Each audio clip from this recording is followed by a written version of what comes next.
अबे नहीं, इसमें देखो, फर्स्ट चैप्टर यूनिट 1 में कॉस्ट अकाउंटिंग इंट्रोडक्शन।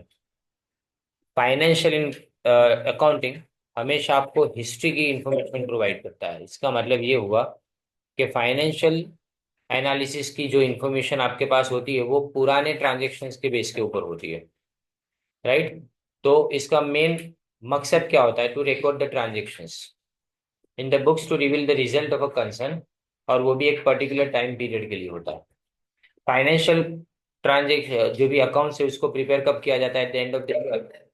और उसके बाद में आपको नेट रिजल्ट मिलेगा। नेट रिजल्ट का मतलब प्रॉफिट या लॉस।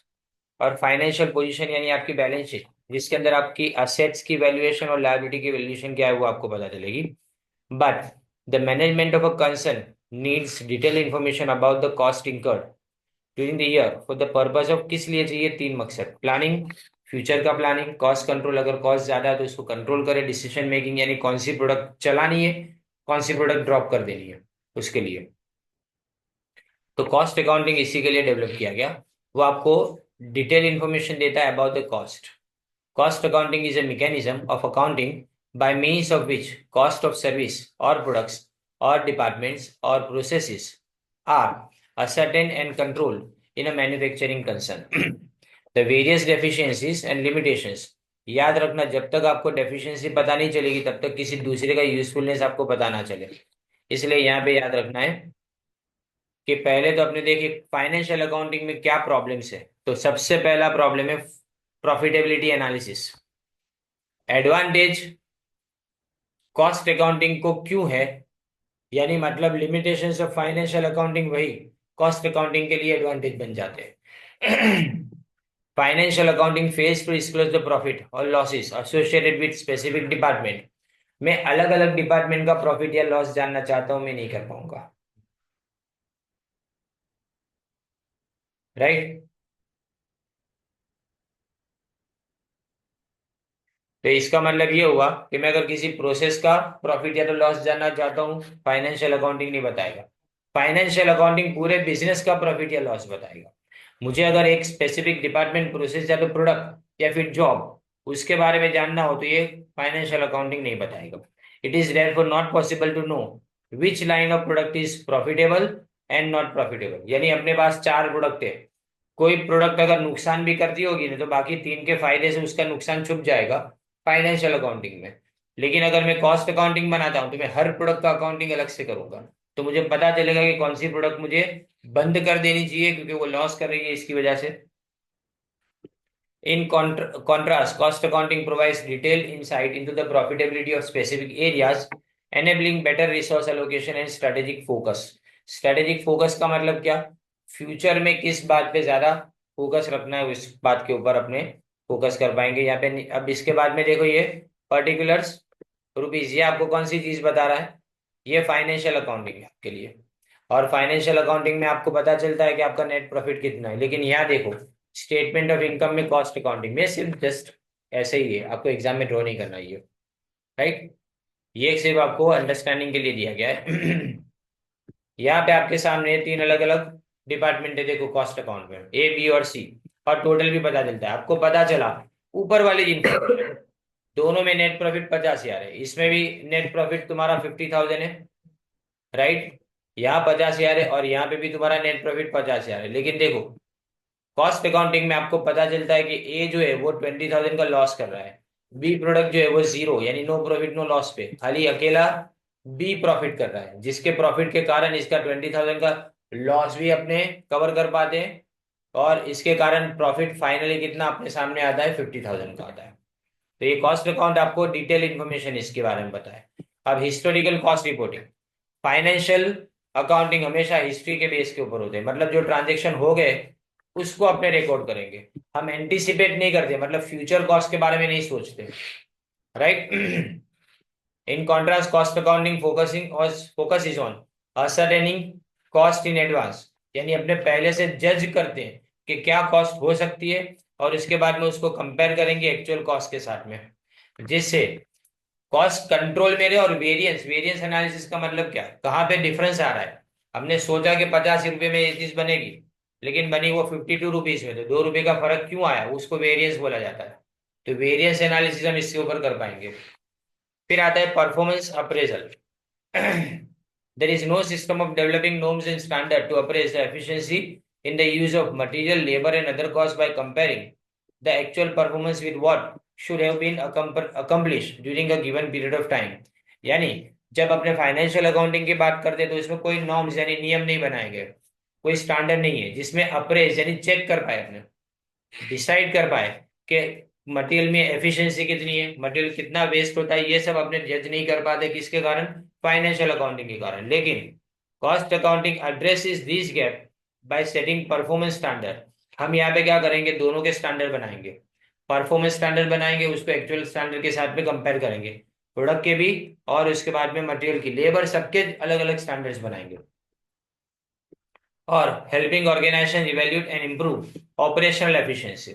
कौन सी एफिशिएंसी आपको इंप्रूव करनी है, याद रखो, ऑपरेशनल एफिशिएंसी का मतलब क्या, जहां जहां पे गलतियां होती है उसको सुधारना है, और इसमें गैप को फिलअप करना है, किसके बीच की? स्टैंडर्ड परफॉर्मेंस और एक्चुअल परफॉर्मेंस के बीच की। अब material control system, there is no proper system of control of materials which may result in losses in the form of obsolescence. Obsolescence यानी किसी चीज का भंगार हो जाना, बेकार हो जाना, डिटीरियोरेशन यानी क्वालिटी खराब हो जाना, ज्यादा स्क्रैप मटेरियल सामने होना, या मिस अप्रोप्रिएशन। मिस अप्रोप्रिएशन यानी मटेरियल चोरी हो जाना, इसको मिस अप्रोप्रिएशन बोलते। कॉस्ट अकाउंटिंग इसी में काम लगता है, क्योंकि कॉस्ट अकाउंटिंग आपको इसके लिए मदद करता है, ये वेस्टेज को रिड्यूस करेगा और इंश्योरिंग ऑप्टिमल इन्वेंट्री मैनेजमेंट यानी बेस्ट इन्वेंट्री मैनेजमेंट ये आपके सामने रखेगा। इन्वेंट्री कहाँ से आती है, कहाँ जाती है, एक एक चीज का हिसाब इसके पास रहता है।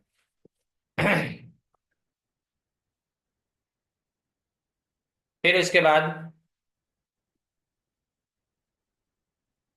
Labour control, cost control. There is no system of recording loss of labour time.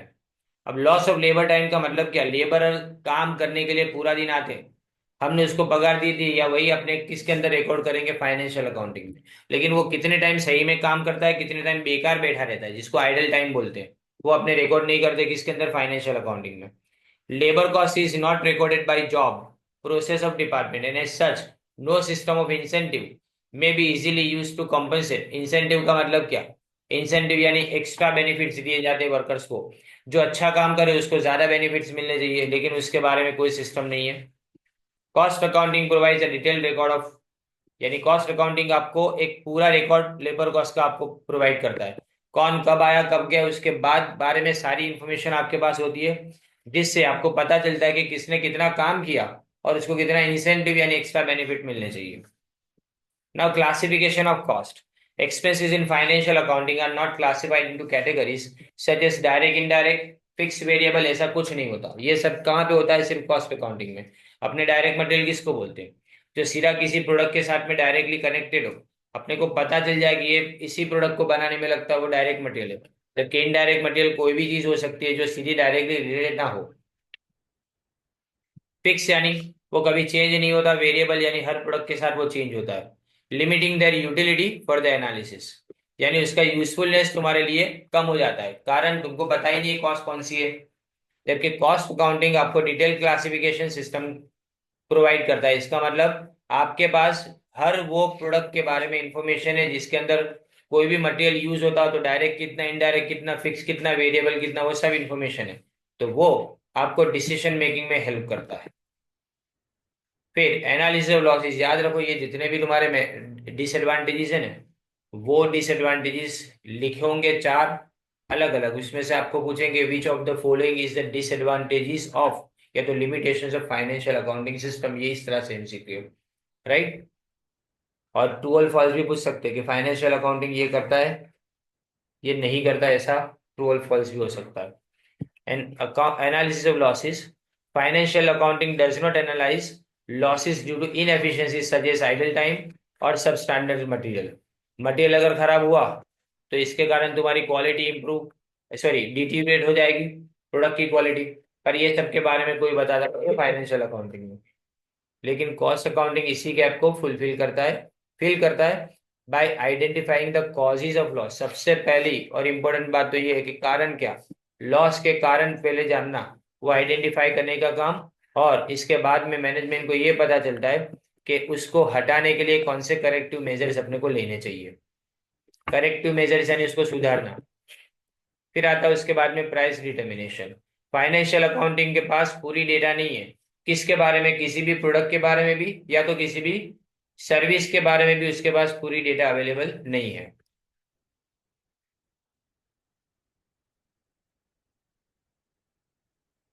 लेकिन कॉस्ट अकाउंटिंग आपको एक्यूरेट कॉस्ट देता, कोई भी प्रोडक्ट कितने में बनी, कोई सर्विस प्रोवाइड करने में कितना खर्चा होता है, वो अप टू डेट इंफॉर्मेशन आपको मिलेगी। इसलिए आप कॉम्पिटिटिव प्राइस डिसीजन ले पाते हो, informed and competitive price decision. इसका मतलब आप हफाजाटली प्राइस सेट नहीं करते, जैसे मर्जी आए वैसी प्राइस सेट नहीं करते। आप एग्जैक्ट कॉस्ट को देखते हो, उसके अंदर एक प्रॉफिट का एलिमेंट उसके अंदर ऐड करते हैं, देन आफ्टर हम प्राइस को डिसाइड करते हैं। फिर cost comparison. Financial accounting does not facilitate the comparison of cost across period, यानी अक्रॉस टाइम पीरियड, दो अलग अलग टाइम पीरियड, पिछले साल की कॉस्ट इस साल की कॉस्ट, उसको कंपेयर नहीं कर सकते फाइनेंशियल अकाउंटिंग के अंदर। इसी तरह से अपने अलग अलग जॉब की कॉस्ट को कंपेयर नहीं कर सकते, अलग अलग रीजन्स को, limiting the it's usefulness for managerial control. Cost accounting इसी कंपैरिजन को आसान बनाता है, और ये कंपैरिजन कर पाएंगे क्योंकि अपने पास हर पॉइंट टू पॉइंट कॉस्ट कितनी होती है उसकी अपने पास इंफॉर्मेशन होती है। तो ये किस लिए होता है, अंडरलाइन करना, परफॉर्मेंस इवेल्युएशन और स्ट्रेटेजिक एडजस्टमेंट के लिए जरूरी है।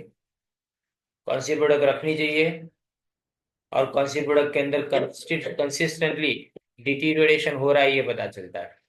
Now decision making support. Financial accounting fails to supply useful data to management for taking various decisions like replacement of labour by machine. कई बार ऐसा होता है ना कि हमको लगता है कि लेबर बराबर काम नहीं कर रहा तो मशीन लाने चाहिए, पर पता कब चलेगा, जब तुम्हारे पास उस लेबर ने किए हुए काम की सारी इंफॉर्मेशन पॉइंट टू पॉइंट होगी तब।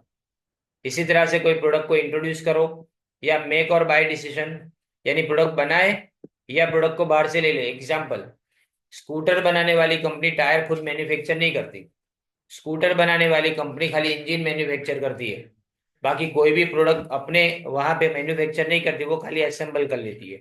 तो ये क्यों ऐसा करती है, क्योंकि वो जानती है कि अगर पेंट वो खुद बनाएगी तो बहुत ज्यादा खर्चा हो जाएगा, उसको पेंट बनाने के लिए अलग से फैक्ट्री बनानी पड़ेगी, फैक्ट्री के अंदर वर्कर्स हायर करने पड़ेंगे। इससे अच्छा क्या है कि जितना पेंट चाहिए वो दूसरी कंपनी के पास से डायरेक्टली ले ले। तो ये मेक और बाय डिसीजन हुआ।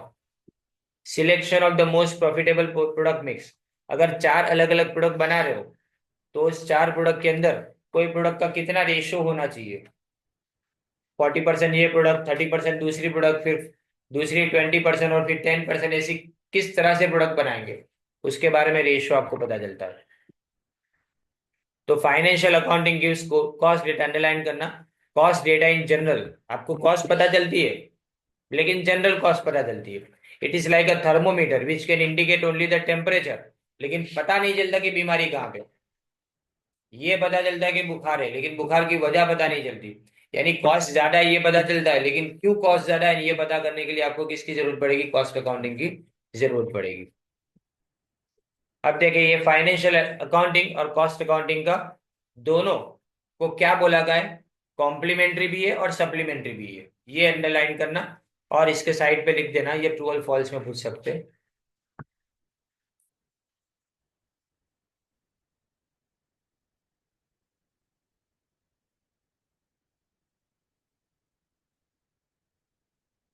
अब ये डेफिनेशन अपने देखी थी कि इसमें systematic procedure, recording, classifying, summarising, analysing and reporting.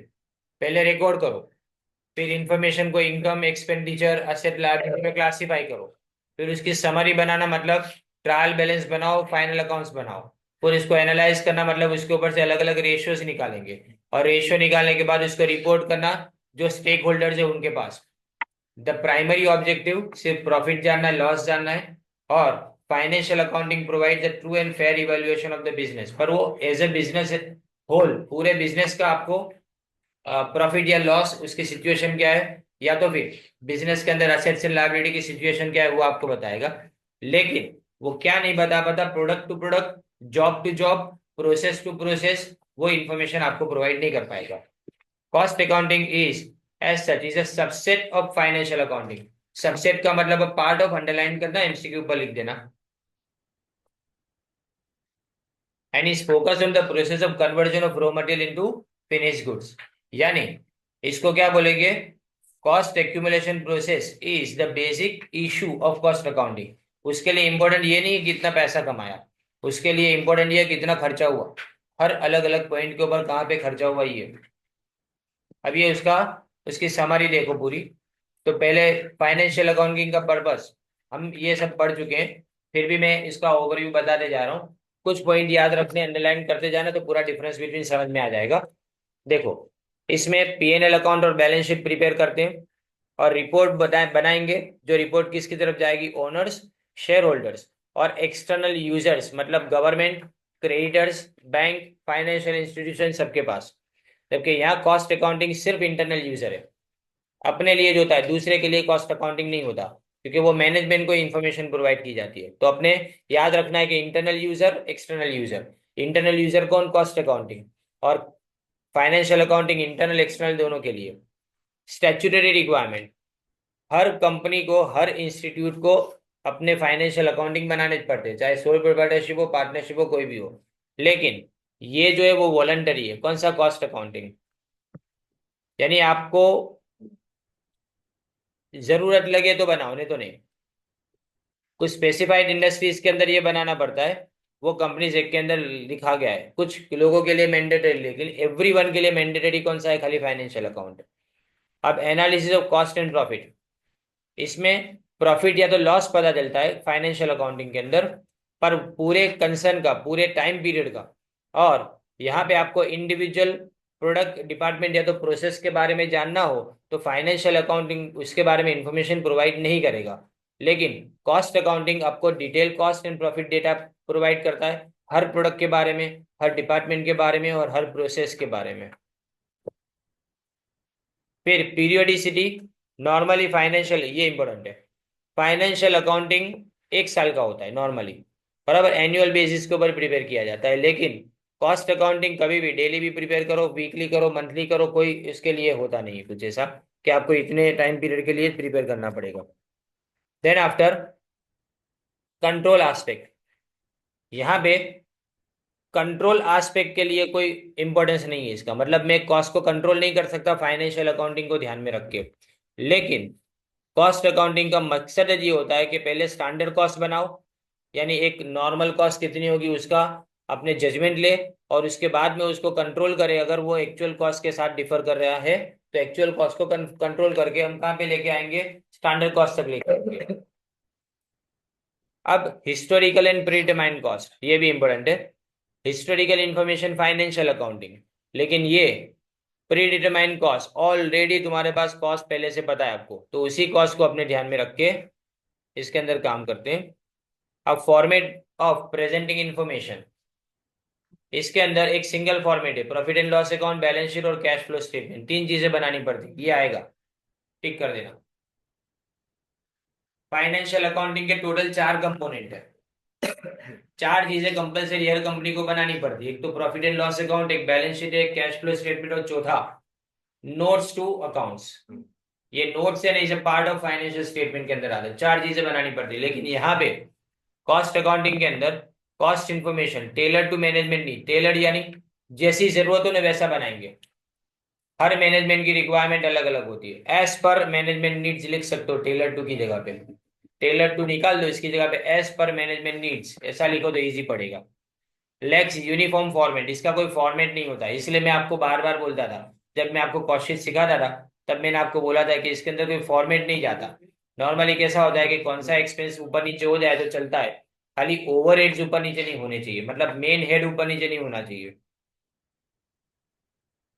अब टाइप्स ऑफ ट्रांजेक्शन्स, इसमें एक्सटर्नल ट्रांजेक्शन जैसे sale, purchase, receipt with outside parties देखा जाता है, यानी अपने बिजनेस के अंदर के ट्रांजेक्शन नहीं, बाहर के लोगों के हिसाब के ट्रांजेक्शन। लेकिन इसमें कॉस्ट अकाउंटिंग में दोनों तरह के ट्रांजेक्शन अपने देखेंगे, एक्सटर्नल, इंटरनल, और इवन इंटर डिपार्टमेंटल ट्रांजेक्शन भी इसके अंदर कंसिडर किए जाएंगे।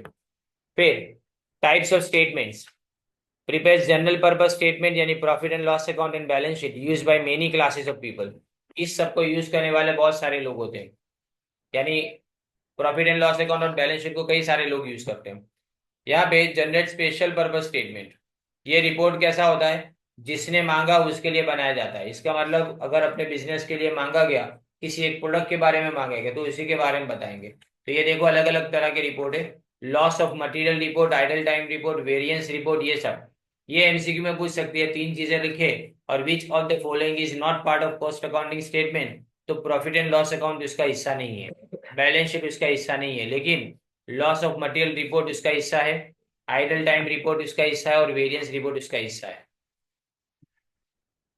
देखो यहाँ पे भी टेलर टू की जगह एज पर लिख सकते हो, as per specific user need. अब ये क्वेश्चन आपको एनिसन के लिए इंपॉर्टेंट है। कौन सा? Objectives of cost accounting. Most probably जितना हो सके इतना थियरी अवॉइड करनी है, बराबर, क्योंकि थियरी में मार्क्स देते नहीं है। अगर लिखोगे भी है तो भी मार्क्स कितने मिलेंगे वो उनके पर्सपेक्टिव पे डिपेंड करता है। ये तो अपने सीधा सीधा कॉलेज का मटेरियल है तुम्हारे पास जो भी है वो, बराबर। लेकिन अगर बात करें कि जरा भी इसने आगे पीछे कर दिया ना, फिर भूल जाते हैं ना, तो फिर वो मार्क्स नहीं देंगे। पर सम के अंदर सीधे सीधे मार्क्स मिल जाते हैं। वैसे भी सम सारे के सारे इजी अपने जानते हो। तो objectives of cost accounting, ascertain per unit production cost. Cost accounting aims to determine the cost of production on a per unit basis, such as cost per unit, cost per meter, cost per liter. Simple है ये पूरा question simple है। 10 point है, लेकिन 10 point है ना, main heading याद करोगे तो भी समझ में आ जाएंगे। यानी कॉस्ट हर यूनिट की आपको पता चलती है। अपने कॉस्ट शीट में देखा था, साइड पे कॉलम बना दे रहे पर यूनिट, और सबको पर यूनिट से डिवाइड करते करते टोटल यूनिट से डिवाइड करते थे। अब देखो फैसिलिटेट, फैसिलिटेट मतलब गिव बेनिफिट बोल सकते हैं, या तो एनेबल्स लिख सकते हो इसकी जगह पे, enable. Selling price fixation. Cost accounting helps in determining the cost of production, which in turn, आपको कॉस्ट ऑफ प्रोडक्शन पता चलेगी तो पता कर पाओगे ना कि आप सेलिंग प्राइस कितनी रखोगे।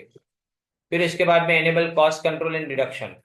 Cost accounting plays a crucial role in cost control by developing cost standards और बजट। बजट बनाना सिर्फ कॉस्ट अकाउंटिंग का काम है। 11 बज चुके हैं, बजट चालू हो गया है। 1 फरवरी 11 o'clock से ने वो रीड करना स्टार्ट करते हैं। Normally 11 AM budget session start हो जाता है। अब धीमे धीमे धीमे सब डिक्लेयर होता जाएगा वन बाय वन। आज का दिन न्यूज चैनल वालों का दिन है चिल्लाने का। Cost control by developing cost standards और budgets and conducting cost comparison. दो टाइम पीरियड की कंपैरिजन कर सकते हैं, दो प्रोडक्ट के बीच में कंपैरिजन कर सकते हैं, दो जॉब के बीच में, दो प्रोसेस के बीच में कंपैरिजन कर सकते हैं। इट ऑल्सो एड्स, एड्स यानी हेल्प्स, एड्स को क्या लिख सकते हैं, हेल्प्स लिख सकते हैं in cost reduction through continuous scrutiny of, scrutiny यानी checking, checking of production method, production method को चेक करना। क्रिटिकली चेक करो ना, उसको स्क्रूटिनी बोला जाता है।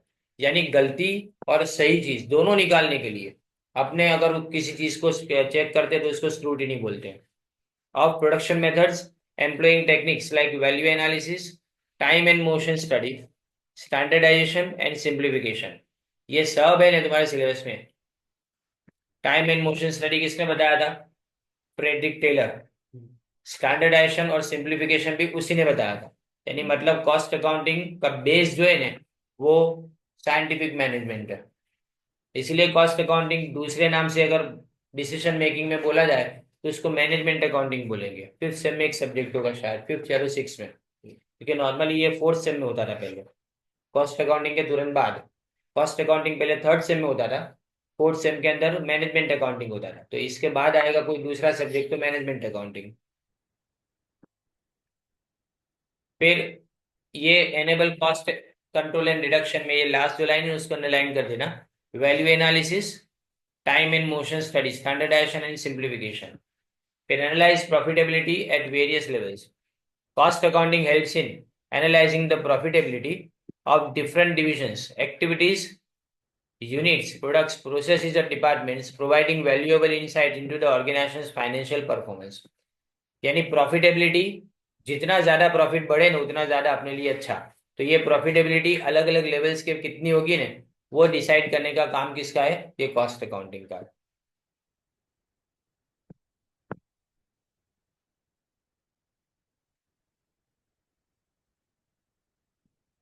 फिर आगे देखो, ये प्रॉफिटेबिलिटी हर प्रोसेस की, हर यूनिट पे कितनी प्रॉफिटेबिलिटी है, हर डिवीजन की, सब एक एक अलग अलग आपको पता चलता है। फिर identify wastage and inefficiencies. Cost accounting assists in locating wastages, inefficiencies and gaps in production processes or services, allowing management to take appropriate action to control and rectify. Rectify यानी correct them. Rectification of errors बोलते हैं ना। नहीं मतलब आपको wastage जहाँ पे भी गलती लग रही है उसको, यहाँ जहाँ पे लगे अपने को कि यहाँ पे एफिशिएंटली काम नहीं हो सकता है, तो वहां पे अपने उसको चेंज कर पाएंगे। Provide data for decision making. One of the primary objectives of cost accounting is to present relevant data to the management, facilitating informed decision making in various aspects of the business. यानी आप सामने वाले को complete information provide कर पाते हो किसके बारे में? जो भी तुमने काम किए अभी तक, जो भी तुम्हारे ऑब्जेक्टिव्स अचीव करने हैं, प्राइमरी ऑब्जेक्टिव ये है कि रेलेवेंट डेटा प्रोवाइड करना है। To prepare cost statements and reports. Cost accounting is responsible for preparing periodical cost statement and reports, presenting them to the management at the right time and in the right format for planning, cost control and decision making process. ये जो लिखा है right time and right format, underline करो।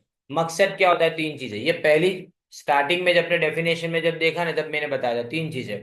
पहले plan करना, यानी future में कौन सी चीज चालू रखेंगे, कौन सी बंद करेंगे। कॉस्ट कंट्रोल, वो डिसीजन मेकिंग में भी आता है जो मैंने बोला वो। कॉस्ट कंट्रोल यानी जहां पे कॉस्ट ज्यादा जा रही है उसको कंट्रोल यानी कम कैसे करें। कोई अभी पूछ रहा था कि कई 0.02% अगर कॉस्ट कम होती हो तो उसके लिए मेहनत करनी चाहिए। तो यस, 0.02% बोल रहा हूँ, रुपीज नहीं। 0.02% अगर कॉस्ट कम होती हो तो भी उसको कम करने की ट्राई करनी चाहिए, क्योंकि जब बात आती है ना लाखों यूनिट बनाने की, तो इस वक्त तुमको पता चलेगा कि ये कितना मायने रखता है और इससे प्रॉफिटेबिलिटी कितनी बढ़ जाती है। बराबर, एक पूरा खर्चा इससे निकल जाता है। ये लोग जो है ना स्क्रैप का जो डिस्कार्ड करते हैं ना, तो इस वक्त ये लोग हराजी करते हैं। नॉर्मली कार मैन्युफैक्चरिंग कंपनी क्या करती है? कार मैन्युफैक्चरिंग कंपनी जो मेटल लाएगी, वो मेटल कट करेगी। कट करेगी तो साइड से कतरन निकलेगी ना उसकी, वो निकलेगी, उसको बेचने के लिए अलग से ट्रांजेक्शन्स किए जाते हैं। और वो भी है ना उनका एक बहुत बहुत बड़ा अमाउंट है कॉस्ट को कट करने के लिए। इसके लिए ऑप्शन किया जाता है और उसके लिए पूरा अलग से स्टाफ होता है। ये स्टाफ इतना बड़ा मेंटेन करने की जरूरत क्या है? पाँच छह लोगों का स्टाफ मेंटेन करो, पगार देनी पड़ती है। और ये पगार देने के पीछे का कारण क्या है? कि उसके भी पैसे सबसे ज्यादा मिले, क्योंकि जो मटेरियल जितने पैसे में आए उससे अगर समझो कि 30-40% भी रिकवर हो जाता है, तो इतना जो पैसा हमारा बेकार गया, वेस्ट गया, वो वेस्टेज इतना कम हो जाए ना। ये हर चीज मायने रखती है। अभी करंटली कॉस्ट इतनी ज्यादा बढ़ने वाली है ना, क्योंकि डॉलर की प्राइस इतनी ज्यादा फ्लक्चुएट हो रही है। तो जितने भी इंपोर्टेड पार्ट्स से कार्स बनती है ना, जो हाई एंड कार्स है, उसकी सबकी प्राइस है ना 2-2 3-3 लाख रुपए जितनी बढ़ जाएगी आने वाले कुछ महीनों के अंदर। ये लोग कॉस्ट कटिंग यहाँ पे चालू करते हैं। जैसे मारुति सुजुकी कॉस्ट कटिंग करती है ना, तो फिर उसके बाद में वो अभी बहुत सारे ऐसे मीम्स बनते हैं या तो बहुत सारे ऐसी रील्स बन रही है कि उसकी जो बलेनो कार है ना, वो बहुत सारे टेस्ट के अंदर फेल हो जाती है, क्योंकि वो कॉस्ट कंट्रोल करने के अंदर है ना, जो मेटल यूज करती है ना, वो मेटल उसका गेज बहुत कम कर दिया उसने। तो इसके कारण अगर आप उसको अंगूठे से दबाते हो तो भी अंदर दब जाती है। पर मुझे नहीं लगता ये सारी चीजें सही होगी। ये सब जो क्लेम करने वाले हैं ना, वो कई बार तो क्या ऐसे ही क्लेम कर लेते हैं। कई बार ऐसा लगता है अपने को कि सामने जो बोल रहे हैं ना, वो बोलने वाले सही बोलते हैं गलत बोलते हैं। एक जन ने अभी ऐसा क्लेम किया था कि आप जो मुर्गी के अंडे खाते हो ना, यानी एग्स, वो मुर्गी एक महीने में एक एग देनी चाहिए। उसकी जगह पे उसके पास से है ना ऐसा बोला, यानी इंजेक्शन लगा लगा के उसको है ना हर रोज अंडे देने पे मजबूर किया जाता है। ये होता ही नहीं है। हर मुर्गी हर रोज अंडे देती है, ऐसा नहीं होता है। कोई देसी हो या विदेशी हो कोई भी, तो ये उल्टी उल्टी बातें भी चलाते हैं। तो हर चीज कोई सही नहीं हो जाती, और मैं जानता हूँ कि कई सारे लोग ऐसे हैं जो सही मान लेते हैं। कोई एक सिंपल सा एक एग्जांपल दूं ना, तो 2 दिन पहले सोनिया गांधी ने ऐसा बोला कुछ के पुअर थिंग, कि ये थक जाती है बोलते बोलते। एंड में किसको बोला? जो प्रेसिडेंट है ना इंडिया के, उनको बोला। अब कॉन्टेक्स्ट क्या था और पकड़ क्या चीज लेते हैं? और अबे नहीं, याद रखो, जो पॉलिटिकल पार्टी हाईलाइट करते हैं सब लोग सुनते हैं, पर उसके पीछे की स्टोरी है वो कोई नहीं सुनता। किसी को इंटरेस्ट नहीं है ना, क्योंकि सबको इश्यूज में इंटरेस्ट है, सॉल्यूशन में इंटरेस्ट नहीं है। ये कंट्री में नहीं, कोई भी कंट्री के अंदर। अभी देखो ऐसे ही, जब गवर्नमेंट चेंज हुई, रोज नया नया। आज मैंने क्या पेपर में पढ़ा कि अमेरिका के अंदर व्हाइट हाउस ने स्टेनोग्राफर्स को दूसरे अपॉइंट करने के लिए बोला, क्योंकि ये ट्रम्प इतना बोलता है कि स्टेनोग्राफर जो इनके पास अभी हाजिर है ना, वो अब पूरा कर नहीं पाते काम। तो इसलिए दूसरे स्टेनोग्राफर्स की जरूरत है। स्टेनोग्राफर्स क्या है? स्टेनो एक लैंग्वेज है। तुम बोल रहे हो, मैं लिख रहा हूँ, पर तुम तो तुम्हारी स्पीड में बोलोगे, तो मैं लिख कैसे पाऊंगा इतना फास्ट? तो स्टेनो एक लैंग्वेज होती है, तो फटाफट फटाफट लिखने के लिए लैंग्वेज होती है।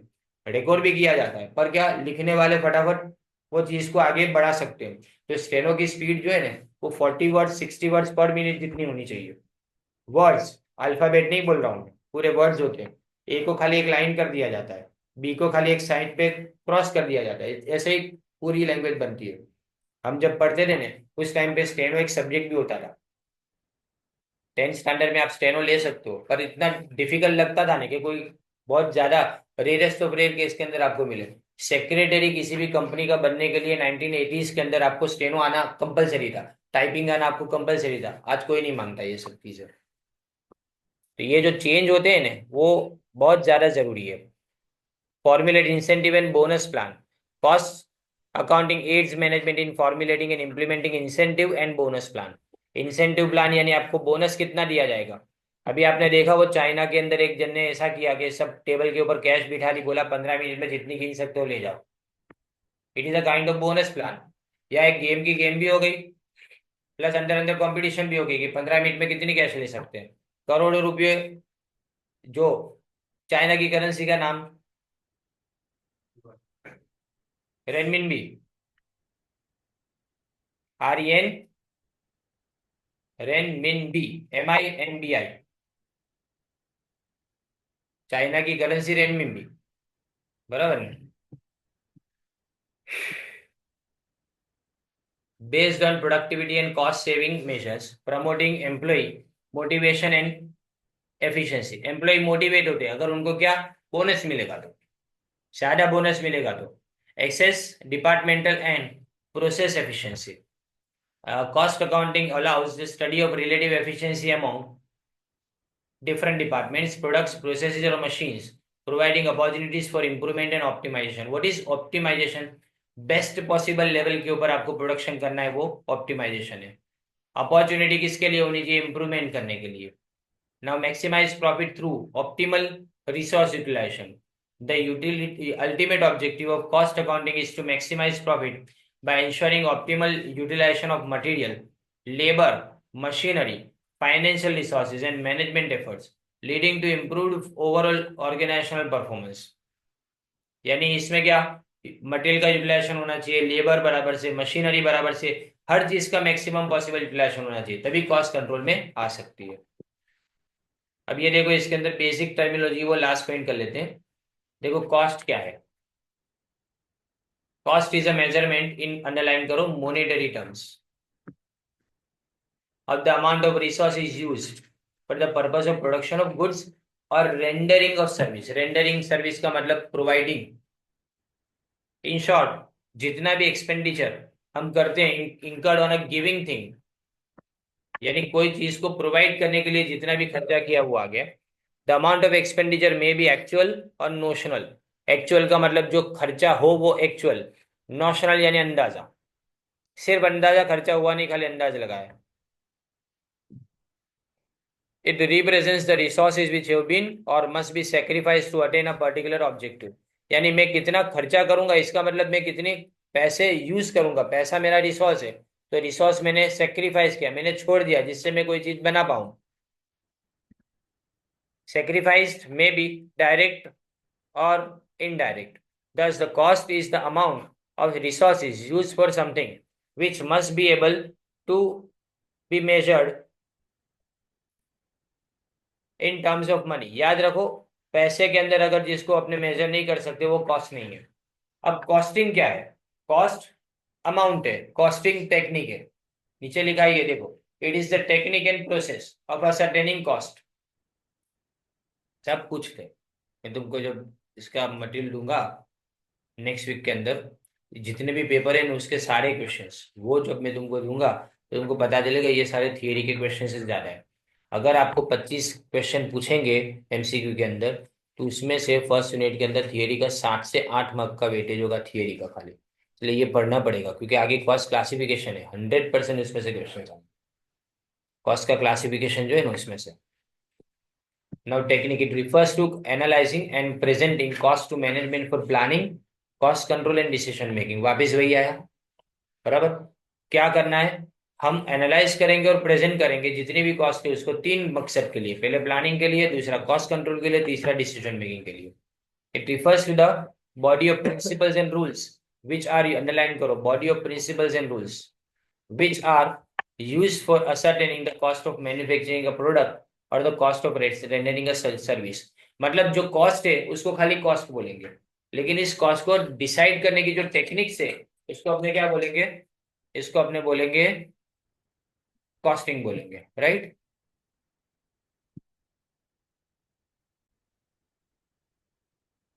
ओके, तो इसमें देखो टेक्निक्स कितनी है, MCQ. Absorption costing, marginal costing, standard costing, budgetary control and uniform costing. Now see, ये जितने भी मैंने नाम बोले ना वो सारे डिसीजन मेकिंग यानी मैनेजमेंट अकाउंटिंग के अंदर आते हैं। ये सब मैनेजमेंट अकाउंटिंग में, समझे। यानी अभी तुम कॉस्टिंग सीख रहे हो, कॉस्ट अकाउंटिंग, लेकिन इसमें से एक भी नहीं सीखोगे। एब्जॉर्प्शन सीखे, एब्जॉर्प्शन कॉस्टिंग सीखेंगे क्योंकि वो अपने ओवरहेड्स में देखेंगे, लेकिन मार्जिनल कॉस्टिंग नहीं है, स्टैंडर्ड कॉस्टिंग नहीं है, बजटरी कंट्रोल नहीं है, यूनिफॉर्म कॉस्टिंग, ये चारों चार टॉपिक मैनेजमेंट अकाउंटिंग के अंदर आते हैं। अब प्रोसेस, इसमें तीन चीजें की जाती है, एक तो अलोकेशन, अपोर्शनमेंट एंड एब्जॉर्प्शन। किस में देखा था, ओवरहेड्स में देखा था। अलोकेशन यानी किसी को पैसा अलोकेट करना, अपोर्शनमेंट यानी डिस्ट्रीब्यूट करना, और एब्जॉर्प्शन यानी वो खर्चा इंप्लीमेंट करना, cost by cost unit. Now cost accounting, cost accounting is a branch of accounting, application of accounting and costing principle methods and techniques in the ascertainment of cost and the analysis of savings and or excesses as compared with previous experience or with standards। previous experience यानी पिछले साल के साथ तुम अपने इस साल के अकाउंट्स को कंपेयर करोगे, या फिर एक्सपीरियंस यानी वो हुआ, और विथ स्टैंडर्ड यानी जो तुमने स्टैंडर्ड बना के रखे हैं। जो किसके अंदर बनाते हैं, ऊपर जो अपने सब्जेक्ट का नाम देगा स्टैंडर्ड कॉस्टिंग, उसके अंदर अपने स्टैंडर्ड बनाते हैं। It refers to the process of accounting for, underline करो, accounting for costs। It begins with analyzing, classifying and allocating the expenditure for determining the cost of a product। सबसे पहले हम अंदाजा लगाएंगे कि इस प्रोडक्ट को बनाने में कितना खर्चा होगा। It ends with the preparation of periodical statement and reports for management for planning, cost control and decision making। फिर लास्ट में हम एक्चुअल कॉस्ट के साथ में उसको कंपेयर करेंगे, कंपेयर करने के बाद में जजमेंट देंगे कि भाई ये जो बनाया हमने उसके साथ में अगर स्टैंडर्ड को कंपेयर करें तो कितना वेरियंस निकलता है, और इस वेरियंस को दूर करने के लिए हमको क्या करना चाहिए। It refers to a formal mechanism और systematic procedure by means of which cost of production और services are computed. By means of which cost of production यानी ये पूरा एक मैकेनिज्म है, अंडरलाइन करो, फॉर्मल मैकेनिज्म। फॉर्मल क्यों बोला गया, क्योंकि पहले से डिसाइडेड है इसलिए फॉर्मल होता है। सीआईएम में defines cost accounting as the establishment of budget, देखो ये भी आया, budgetary control, standard cost and actual cost of operations, processes, activities or products, and the analysis of variance and analysis of variance, profitability and the social use of fund। मतलब cost accounting तो खाली सीखने के लिए, असल में उसका implication कब होगा, जब इसकी इफेक्ट कब दिखेगी हमको, जब हम उसको मैनेजमेंट अकाउंटिंग में उसको यूज करेंगे डिसीजन मेकिंग के लिए तब। तो ये सारे जितने भी टॉपिक तुम्हारे सामने है ना, भले वो कॉस्ट अकाउंटिंग में कवर होते हैं लेकिन यूज कहाँ होते हैं, मैनेजमेंट अकाउंटिंग में यूज होते हैं। देखो cost accountancy, the application of costing and cost accounting principles, methods and techniques to the science, art and practice of cost control and the ascertainment of profitability। Underline करो, ये to the science से लेके profitability तक। It includes the presentation of information derived therefrom for the purpose of managerial decision making. किसके लिए चाहिए आपको ये सारी चीजें, सिर्फ मैनेजमेंट के डिसीजन मेकिंग के लिए। यानी कॉस्ट अकाउंट को सीखने का मकसद है ये कि आप मैनेजमेंट के लिए उसका डिसीजन ले पाओ। Now cost management refers to the process of planning and controlling, क्योंकि जहां पे मैनेजमेंट आता है वहां दो चीज नक्की है, प्लानिंग और controlling. In organisations expenses to ensure that resources are utilized efficiently and effectively to achieve its objectives. It is an essential aspect of financial management and business operations that it helps organizations optimize their spending, maintain profitability and make informed decision about resource allocation. यानी इसका मकसद क्या है, ये aspect किसके लिए काम करता है, बिजनेस ऑपरेशंस और स्पेंडिंग को ऑप्टिमाइज करना है, यानी खर्चा जितना हो सके उतना कम करना है, प्रॉफिटेबिलिटी मेंटेन करनी है, और जब भी रिसोर्स को डिस्ट्रीब्यूट करने की बात आए तो पहले से पता हो कि इस रिसोर्स का नतीजा क्या निकलेगा, वैसे इसको डिस्ट्रीब्यूट करना है। ओके, तो यहाँ आपने ये आज का फर्स्ट लेक्चर कंप्लीट कर दें। ये कॉस्टिंग मेथड्स है, ये चार्ट जो बना है ने, वो चार्ट बराबर ध्यान से रखो, याद रखो, आपको इन्हें पूछा जाएगा एमसीक्यू के अंदर कि कॉस्टिंग मेथड में स्पेसिफिक ऑर्डर कॉस्टिंग की कौन सी मेथड है। तो तीन मेथड है, job costing, contract costing and batch costing. Job और बैच आप फोर्थ यूनिट में और नहीं थर्ड यूनिट में नहीं फोर्थ में ऑलरेडी सीख चुके हो। और इसके बाद में कंटिन्यूअस ऑपरेशन कॉस्टिंग और मल्टीपल कॉस्टिंग। मल्टीपल कॉस्टिंग अलग है, लेकिन कंटिन्यूअस ऑपरेशन कॉस्टिंग में प्रोसेस कॉस्टिंग आता है fourth unit again. Operation costing जो मैनेजमेंट अकाउंटिंग के अंदर आता है, जिसको अपने सर्विस कॉस्टिंग बोलते हैं। यूनिट कॉस्टिंग है, सर्विस कॉस्टिंग, और जॉइंट एंड बाय प्रोडक्ट किस में आता है, प्रोसेस कॉस्टिंग के अंदर, समझे ना।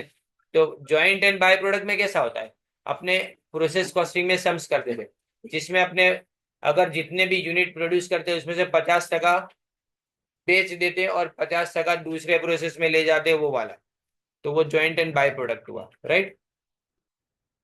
Over many years various cost accounting methods have developed to record the manufacturing cost to suit particular industries. It is the need for the organization to establish suitable cost accounting system for their business to facilitate the recording and collection of cost. To facilitate recording, underline करो, and collection of cost, allocation यहाँ से लेके absorption तक।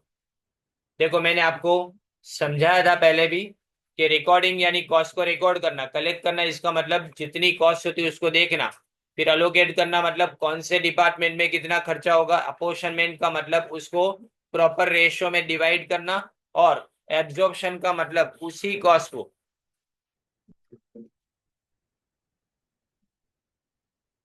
को क्या करेंगे, अपने absorb करना मतलब उस डिपार्टमेंट के खर्चे के साथ में इंक्लूड करेंगे।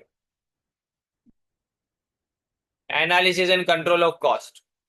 देखो एनालिसिस यानी कहाँ पे कॉस्ट हो रही है, और कंट्रोल ऑफ कॉस्ट यानी अगर कंट्रोल करना कब जरूरी बन जाता है, जब आउट ऑफ रेंज हो जाती है अगर कॉस्ट, या तो आपके स्टैंडर्ड से बहुत बढ़ जाती है, तब उसको कंट्रोल करना पड़ता है।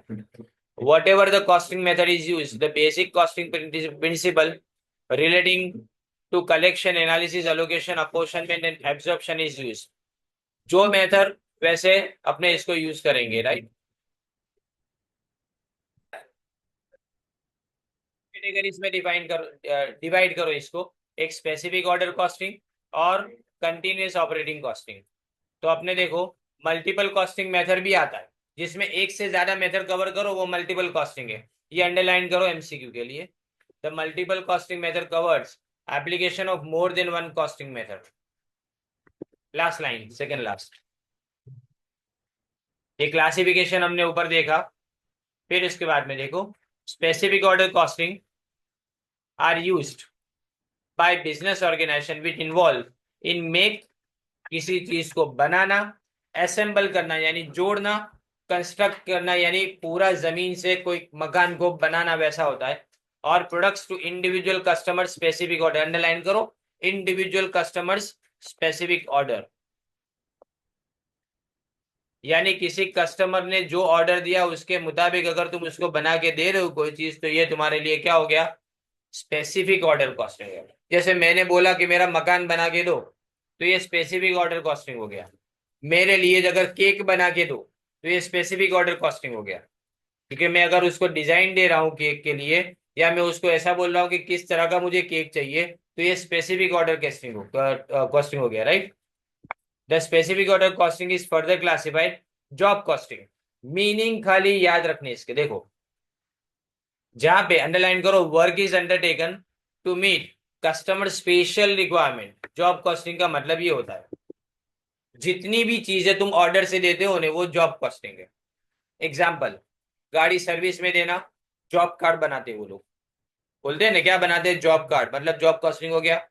केक बनाने के लिए देना, किसी को खाना बनाने के लिए देना, ये सब तुम्हारा जॉब जॉब कॉस्टिंग हो गया, यानी स्पेसिफिक रिक्वायरमेंट जो है वैसा ही। और each order is of comparatively, underline करना शॉर्ट ड्यूरेशन, कम टाइम के अंदर कंप्लीट हो जाता है। ये खास करके मैन्युफैक्चरिंग में चलता है, सर्विस कंसर्न के अंदर इस तरह से नहीं चलता, लेकिन इसके एग्जांपल्स नीचे दिए जो आपको पूछे जा सकते हैं। उसमें आएगा मशीन टूल मैन्युफैक्चर करना, प्रिंटिंग, जनरल इंजीनियरिंग एक्सेट्रा। जैसे तुम्हारी शादी का कार्ड छपेगा, तो शादी का कार्ड जॉब कॉस्टिंग हुआ ना, वो जॉब हुआ, क्योंकि आपका नाम उसके ऊपर प्रिंट होके आएगा। ऐसा नहीं कि कॉमन नाम होगा किसी का भी, छोकरा छोकरी, ऐसा नहीं होता। फिर कॉन्ट्रैक्ट कॉस्टिंग, यहाँ पे एन एग्रीमेंट बिटवीन, अंडरलाइन करो, an agreement between contractor and contracted. जिसने कॉन्ट्रैक्ट दिया वो कॉन्ट्रैक्टेड, जो कॉन्ट्रैक्ट ले रहा है वो contractor, for the accomplishment of work और job which refers to construction work such as construction of building, bridge या तो रोड बनाना। इसीलिए के लिए अपने बोलते हैं इसको कॉन्ट्रैक्टर बोलते हैं ना, मुझे ब्रिज बनाने का कॉन्ट्रैक्ट मिला है, तो कॉन्ट्रैक्ट कॉस्टिंग हुआ ये। तो कंस्ट्रक्शन ऑफ बिल्डिंग, ब्रिज या तो रोड अंडरलाइन करना। The construction work is accepted to meet the special requirement of each individual customer and the work is expected to be continued for a long period. ये काम बहुत time तक चलता रहेगा. Another important feature is that construction work commence on site and not at the premise of the contractor. Contractor घर में नहीं बनाता है, जॉब घर में करता है। प्रिंटिंग प्रेस में होगा, आपके घर पे डिलीवरी दी जाएगी, लेकिन यहाँ पे तुम्हारी जगह पे वो बिल्डिंग खड़ी करेगा। समझे कि नहीं? इसलिए कॉन्ट्रैक्ट कॉस्टिंग और जॉब कॉस्टिंग में सबसे बड़ा डिफरेंस क्या है? यही डिफरेंस कि ऑन साइट होता है वो contract costing.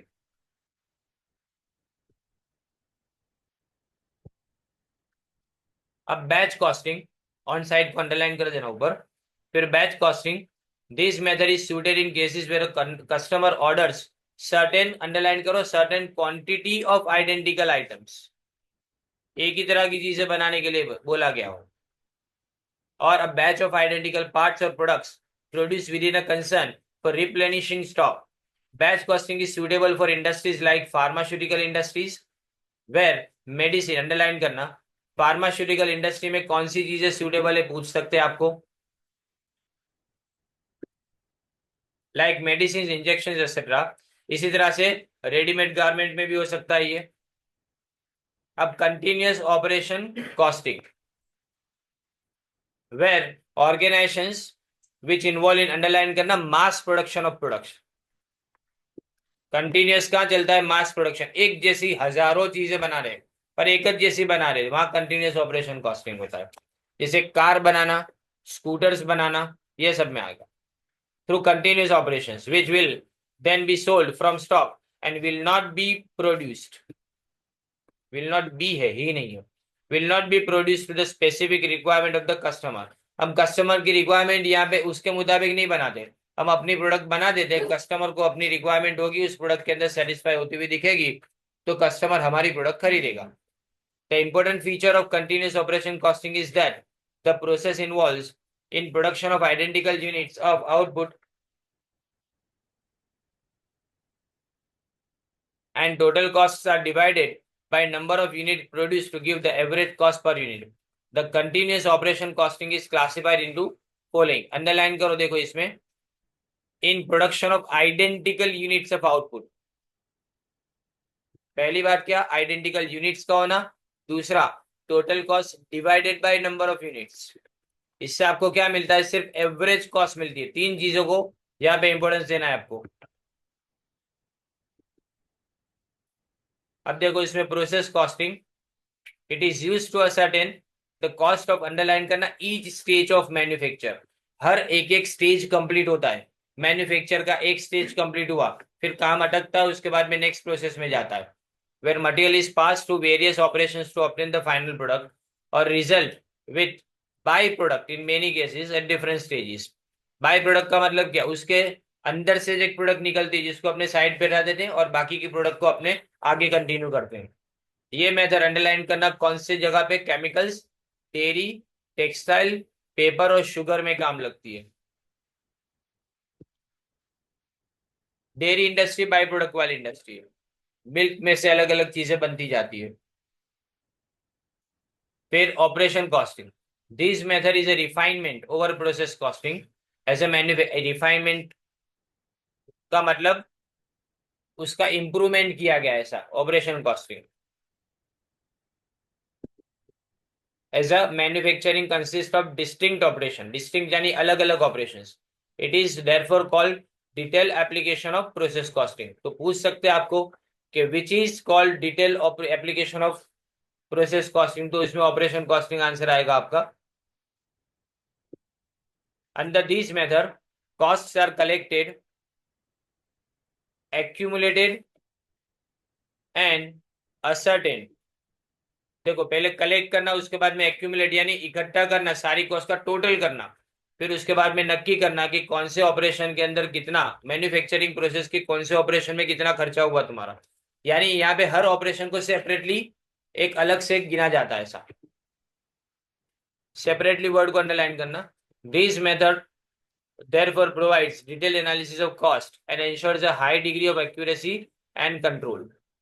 This method is suitable for industries like underline करना इंजीनियरिंग, टॉय मेकिंग, खिलौने बनाने के अंदर भी ऐसा ही होता है, काफी सारे पार्ट्स एक जैसे होते हैं लेकिन उसमें से डिजाइन अलग अलग बनती है।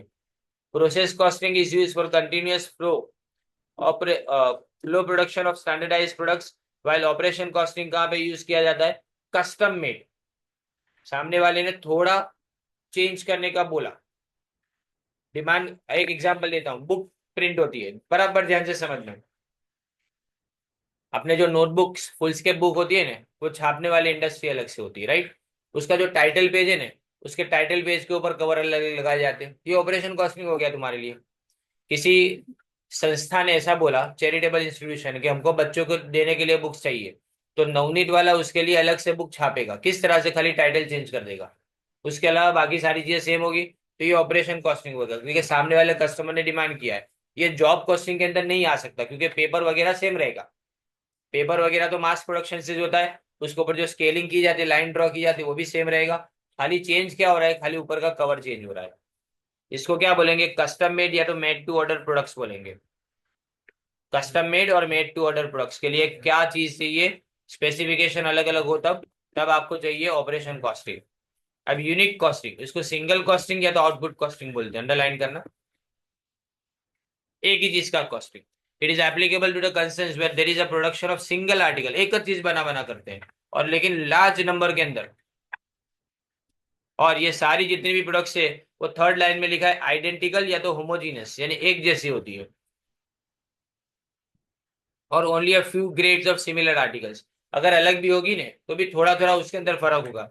दिस मेथड इज अडॉप्टेड किसके अंदर, सीमेंट, स्टील, ब्यूरीज, बेवरीज का मतलब क्या होता है, शराब बनाने की फैक्ट्री, टीवी और रेडियो के अंदर एक जैसी चीज बनती है ना, मॉडल थोड़ा थोड़ा चेंज होता है। अगर 43 इंच का टीवी बनाएगी कोई कंपनी तो एक जैसे टीवी बनाएगी, पैनल सेम रहेगी, बाकी अंदर के जो कंपोनेंट है वो भी मेजोरिटी सेम रहेंगे, थोड़ा थोड़ा चेंज होगा। ये यूनिट कॉस्टिंग हुआ।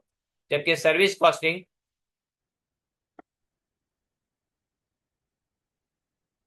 Service oriented undertakings use service costing, जो सर्विस प्रोवाइड करते हैं ना वो, यानी hotel, hospital, transport undertaking, power generation concern and canteen. Power generation यानी इलेक्ट्रिसिटी प्रोड्यूस करने वाले, इलेक्ट्रिसिटी प्रोड्यूस करना एक तरह से प्रोडक्शन है, लेकिन उसको सप्लाई करना वो तुम्हारे लिए सर्विस में आता है। The major difference between specifier, देखो इसके बीच का आपको डिफरेंस बताया गया है, distinction specific order costing and continuous order costing के बीच में। The major difference between specific order costing and continuous operation costing is that in specific ordering costing, materials and labor cost are able to directly charge to cost unit and overheads are allocated or apportion. यानी direct labour और direct material को सीधा अपने दे देते, prime cost सीधे निकल जाती है अपनी, लेकिन ओवरहेड्स को अपने अपोर्शन करते हैं, डिवाइड करते हैं ना फ्लोर एरिया वगैरह उस बेसिस के ऊपर। लेकिन कंटिन्यूस ऑपरेशन कॉस्टिंग के अंदर जितनी भी कॉस्ट है, मटेरियल लेबर ओवरहेड, सब कुछ अलग अलग किया जाता है। कॉमन कॉस्ट जैसा कुछ होता ही नहीं है। अपने ओवरहेड्स में क्या देखा था सेकंड यूनिट के अंदर, प्राइम कॉस्ट तक तो अपने लिखते नहीं थे, अपने कहां से शुरुआत करते थे, ओवरहेड से अपने शुरुआत करते हैं, यानी जो भी इनडायरेक्ट कॉस्ट है उसी को अपोर्शन करते हैं। ये कौन से वाला हुआ तुम्हारा, स्पेसिफिक ऑर्डर कॉस्टिंग हुआ।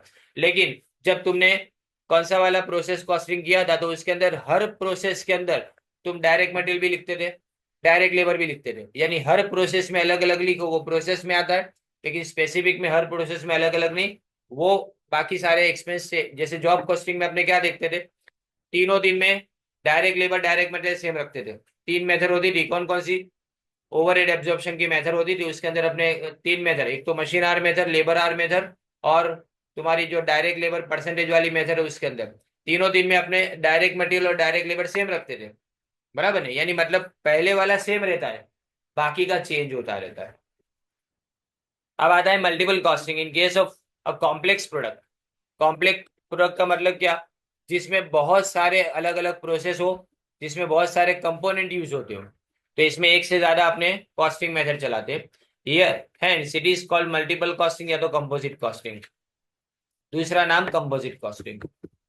For instance up to a particular stage of production process costing apply करेंगे, लेकिन उसके बाद में जॉब कॉस्टिंग स्टार्ट कर देंगे, राइट। जैसे motor car, airplane, television, video etcetera.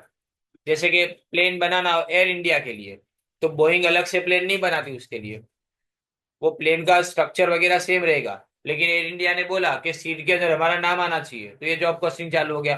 पहले प्रोसेस कॉस्टिंग से पूरा प्लेन बन गया, लेकिन उसके बाद में सीट की डिजाइन, जो बाहर प्लेन का लुक है, वो सब जॉब कॉस्टिंग की तरह से किया जाएगा, तो ये मल्टीपल कॉस्टिंग हो गया।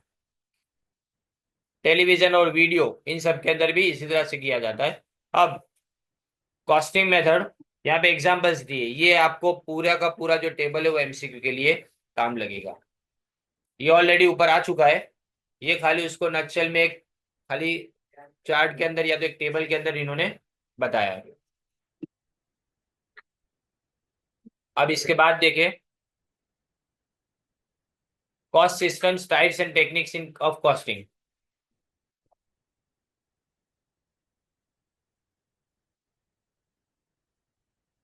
The term techniques or types refer to the manner of ascertaining cost of a product, job, or activity. But these terms, techniques or types, also necessarily indicate what types of costs are being ascertained, such as historical cost, standard cost होती है, absorption cost होती है, उसके बाद में marginal cost होती है। ये अलग अलग तरह की कॉस्ट है। It is clear that the term method of costing itself signifies only the methods, job costing, process costing, that is being used to determine. ये कोई काम का नहीं है, एक काम करते डायरेक्टली अपने हिस्टोरिकल कॉस्टिंग से स्टार्ट करते। देखे नाम याद रखना है, थियरी में आएगा ये, और साथ में उसका काम याद रखना है क्योंकि एमसीक्यू के अंदर भी आएगा। In this type of costing method the cost are certain only after underline करो दे हैव बीन इंकर्ड, यानी पहले कॉस्ट हो जाती है, बाद में हम उसको क्या करेंगे, रिकॉर्ड करेंगे। खर्चा हुआ बाद में रिकॉर्ड करो, मतलब पहले खर्चा हो चुका इसलिए हिस्ट्री हो चुकी, बाद में रिकॉर्ड करे, इसका मतलब historical costing. Main objective past के जितने भी खर्चे उसको रिकॉर्ड करना। It is the process of accumulation of cost, यानी टोटल करो कॉस्ट का, after they are incurred in a systematic manner. The historical costs are used only for post-mortem examination. Post-mortem का मतलब क्या, मोर्टम यानी डेथ, पोस्ट यानी बाद में, तो डेथ के बाद जो बॉडी का एग्जामिनेशन करते हैं वो पोस्टमार्टम, या पोस्टमार्टम का मतलब वो बॉडी का एग्जामिनेशन नहीं करना है, कॉस्ट का खाली एग्जामिनेशन करना है कि तुमने जो खर्चा किया वो सही में इतना लगता भी है कि हमने ज्यादा या तो कम खर्चा किया, ऐसा।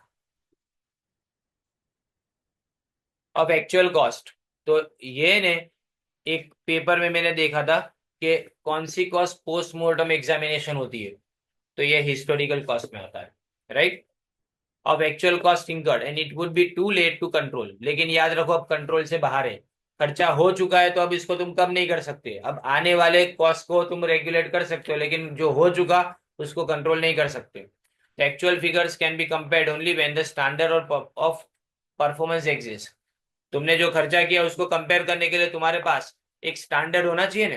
जैसे मैंने सोचा कि ये आइटम 100 रुपये में बनेगी, अब 110 में बने, तो मैं कंपेयर करूंगा कि 10 रुपये ज्यादा हुए, पर मेरे पास वो 100 रुपये वाली अमाउंट होनी चाहिए, यानी स्टैंडर्ड होना जरूरी है।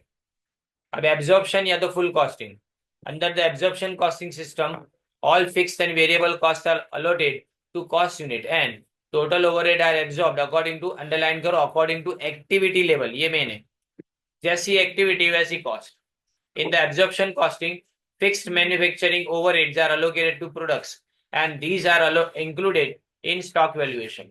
Therefore, valuation of inventories of finished goods and WIP यानी work in progress includes manufacturing fixed cost और इसको अपने next period में transfer करेंगे। Unlike manufacturing fixed overhead, the administrative overhead, selling distribution overhead are treated as fixed cost and recorded only when they are incurred। यानी manufacturing तो होगा ही होगा, समझो बात समझो। अगर मैं कोई प्रोडक्ट बना रहा हूं तो एक चीज तो फिक्स है कि बना रहा हूं तो मैन्युफैक्चरिंग का खर्चा होगा, लेकिन सेलिंग का खर्चा तब होगा जब बेचूंगा। एडमिनिस्ट्रेशन का खर्चा अप एंड डाउन होता रहेगा, सैलरी बढ़ सकती है कम हो सकती है। कम कब होगी? जब अगर मैं स्टाफ को कम करूंगा तो, राइट। तो बाकी सारा खर्चा जब होता है तब रिकॉर्ड करेंगे, लेकिन मैन्युफैक्चरिंग का खर्चा हमको पता ही है होगा होगा होगा ही, तो वो फिक्स माना जाता है। लेकिन बाकी सारे एक्सपेंस जब होंगे तब रिकॉर्ड किया जाएगा। अब direct costing, it is a method of costing in which the product is charge with only these cost which vary with volume. Vary यानी चेंज,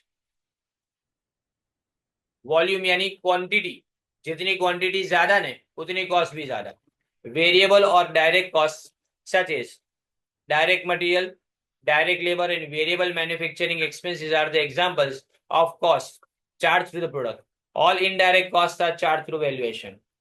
जितने भी इनडायरेक्ट कॉस्ट है ना, वो डायरेक्ट कॉस्टिंग में कैसा है, मैं सीधा डायरेक्ट लेबर डायरेक्ट मटेरियल वो सब सीधा लिख देता हूँ, उसमें कोई आगे पीछे नहीं हो सकता।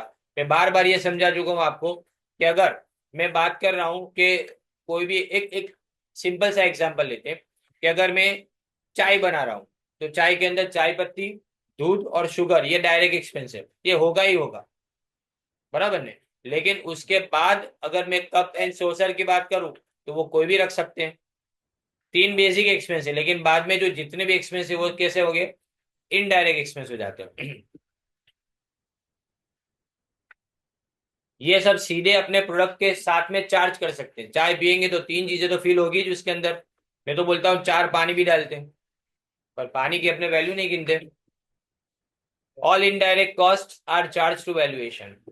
इनडायरेक्ट कॉस्ट बाद में उसके अंदर इसके बेस के ऊपर लिखेंगे। अब आता है इसके बाद में वेरिएबल और मार्जिनल कॉस्टिंग। यूनिफॉर्म कॉस्टिंग तक खत्म करेंगे। Under marginal costing costs are classified into fixed and variable cost। Variable costs are charged to cost unit cost and the fixed cost attributable to the relevant period is written off in full against the contribution for that period। Contribution margin, contribution क्या होता है पता है? Sales में से, total sales में से मैं वेरिएबल कॉस्ट को माइनस कर दूं, जो बदलती है ना वो कॉस्ट को माइनस कर दूं तो बचा, उसको कंट्रीब्यूशन बोलेंगे। सेल्स में से क्या माइनस करूं? वेरिएबल कॉस्ट, तो ये कंट्रीब्यूशन मार्जिन होता है। तो अंडरलाइन करना, ये कंट्रीब्यूशन मार्जिन इंडिकेट्स, वहां से पूरी लाइन प्रॉफिट तक, recovery of fix cost before contributing towards the operational profit. This technique is widely use for, underline करना, internal management purpose, decision making के लिए। रिपोर्टिंग के लिए ये मेथड यूज नहीं होती, ये मैनेजमेंट अकाउंटिंग में आता है। मार्जिनल कॉस्टिंग, मार्जिनल कॉस्टिंग मैंने कल आपको बताया था कि अलग अलग, जब मैंने स्टार्ट किया था ये टॉपिक तब मैंने बताया था कि अलग अलग तरह के सब्जेक्ट से कॉस्ट अकाउंटिंग के अंदर भी डिसीजन मेकिंग अलग है, मैट्रिक्स बना के करना। उसके बाद में मैनेजमेंट अकाउंटिंग इसके ऊपर जाता है, वो अलग है। और इसी कॉस्ट अकाउंटिंग जो अपने ये करते हैं वो तो खाली बेसिक है। अब standard costing, under the standard costing system the ascertainment and use of standard cost and the measurement and analysis of variances is done for control purpose. Underline करो, एनालिसिस ऑफ वेरियंस किसके लिए किया जाता है? Control के लिए। मतलब cost अगर एक्सॉर्बिटेंट बहुत ज्यादा बढ़ जाए तो इसको नीचे लाना पड़ेगा। पहले आप स्टैंडर्ड बना देते हो कि मुझे पता है, जैसे मैं आगे एग्जांपल दे चुका कि 100 रुपये में ये आइटम बनेगी, लेकिन अगर उसका खर्चा 110 रुपये हो गया तो मेरे लिए अनफेवरेबल है, इसको एडवर्स बोला जाएगा। लेकिन अगर उसका खर्चा 90 रुपीज हुआ तो ये मेरे लिए फेवरेबल है, राइट। और वेलकम सिचुएशन है कि जितना मैंने सोचा था उससे कम खर्चा हुआ लेकिन क्वालिटी सेम रही, बराबर। इसको क्या बोलेंगे? कंट्रोल पर्पस के लिए यूज करते हैं। Standard cost is a pre determined cost which is computed, underline करो, कंप्यूटेड इन एडवांस। याद रखो, हिस्टोरिकल कॉस्ट का बिल्कुल उल्टा है। हिस्टोरिकल कॉस्ट कैसा होता है? पहले कॉस्ट हो जाती है, बाद में रिकॉर्ड करते हैं। यहाँ पहले कॉस्ट का अंदाजा लगाते हैं, बाद में एक्चुअल कॉस्ट होती है। On the basis of a specification of all the factors affecting cost and used in standard costing. Its main purpose is to provide, underline करो, बेस फॉर कंट्रोल। बस इतना ही। इसमें वेरियंस अकाउंटिंग करते हैं, अलग अलग वेरियंस ढूंढते हैं for valuation of stock and work in progress and in some cases for fixing selling prices. कभी कभी सेलिंग प्राइस को फिक्स कर, तीन अलग अलग वेरियंस है। एक मटेरियल वेरियंस होता है, एक लेबर वेरियंस होता है और तीसरा सेल्स वेरियंस होता है। तीनों तीन वेरियंस एनालिसिस तुम इसके अंदर करते हो। अब यूनिफॉर्म कॉस्टिंग है, इट इज, याद रखो ये सबसे इंपॉर्टेंट है ये एमसीक्यू के लिए, not a distinct method of costing. ये अलग मेथड नहीं है। आप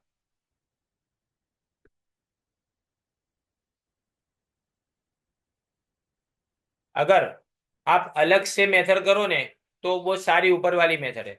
ये सारी मेथड के अंदर से अपने क्या सिलेक्ट करते हैं? बाकी जितने भी हमारे इंडस्ट्री के बिजनेसेस है वो जिस मेथड को फॉलो करते हैं हम भी उसी मेथड को फॉलो करते हैं। कारण, अगर हमारी और उनकी मेथड यूनिफॉर्म यानी एक जैसी होगी तो कंपैरिजन आसान बन जाएगा। हम हमारे परफॉर्मेंस को उनके परफॉर्मेंस के साथ में कंपेयर करा पाएंगे, तो कंपैरिजन के लिए यूनिफॉर्म कॉस्टिंग चलता है। It is the adoption, adoption यानी अपना लेना, किसी चीज को अपनाना। adoption of identical costing principles and procedures, क्या लिखा है? by several units of the same industry, जो मैं अभी बता रहा था आपको। और several undertakings by mutual agreement, सब अंदर अंदर डिसाइड कर लेते हैं कि हम एक जैसी मेथड को फॉलो करेंगे। It facilitates wide valid comparison, comparison को अंडरलाइन करें, बिटवीन ऑर्गेनाइजेशंस। और इससे अगर किसी ऑर्गेनाइजेशन की कॉस्ट अगर ज्यादा है दूसरे ऑर्गेनाइजेशन की कम है तो हमको पता चलता है कि जिस ऑर्गेनाइजेशन की कॉस्ट ज्यादा है उसमें कोई ना कोई इनएफिशिएंसी है। इनएफिशिएंसी यानी कहाँ कहीं पे कुछ गड़बड़ हो रही है और इसको अपने रिमूव करने की जरूरत पड़ेगी।